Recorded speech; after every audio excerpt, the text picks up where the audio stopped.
മഞ്ഞൾ, മുളകുപൊടി, കുടപ്പുളി വെള്ളത്തിലിട്ട് വെച്ചിരിക്കുക കേട്ടോ. ഉപ്പ്, മഞ്ഞൾ, മുളക് പൊടിയൊക്കെ ഇട്ട് മീൻ കൂട്ടി വെച്ചിരിക്കുകയാണ്. നാളികേരം പാൽ ഒഴിച്ച് അതിൽ ഇഞ്ചിയുണ്ട്, പിന്നെ പച്ചമുളക് ഇടണം, പിന്നെ മുളക് പൊടി, മല്ലിപ്പൊടി, ഉപ്പുപൊടി, മഞ്ഞൾപ്പൊടിയൊക്കെ ഇട്ടിട്ട് ഞാൻ അടുപ്പത്ത് വെച്ചിരിക്കുന്നു. പിന്നെ കുടംപുളി വെള്ളത്തിലിട്ട് വെച്ചിട്ടുണ്ടായിരുന്നു, അതിട്ടു. ഇനി അത് തിളച്ച് നന്നായി വരുമ്പോൾ ഈ മീൻ ഇടണം. അപ്പോൾ ശരി, അത് തിളക്കട്ടെ കേട്ടോ. നന്നായി തിളച്ച് തുടങ്ങി. ഇനി മീൻ കഷ്ണങ്ങൾ ഇടും കേട്ടോ. അതിൽ തിളച്ച് വന്നു മീൻ കഷ്ണങ്ങൾ ഇട്ടിട്ടുണ്ട്. ഇനി അത് തിളച്ച് വേവട്ടെ.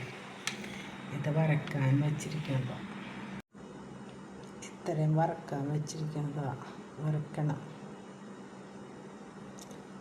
അപ്പം ശരി, ഞാനത് വറുത്തിട്ട് വരാം.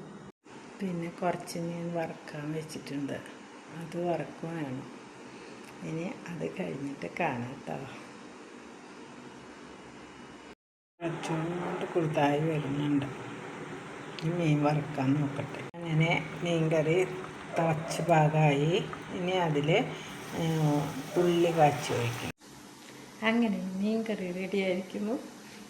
എല്ലാവരും ടേസ്റ്റ് നോക്കിയിട്ട് അഭിപ്രായം പറയണേ. ഞാൻ കഴിക്കില്ല, അതുകൊണ്ട് എനിക്കറിയില്ലല്ലോ. നിങ്ങൾ നോക്കിയിട്ട് അഭിപ്രായം പറയാം.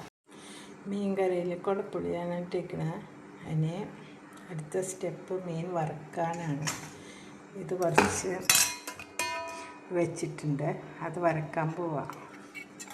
കണ്ടോ,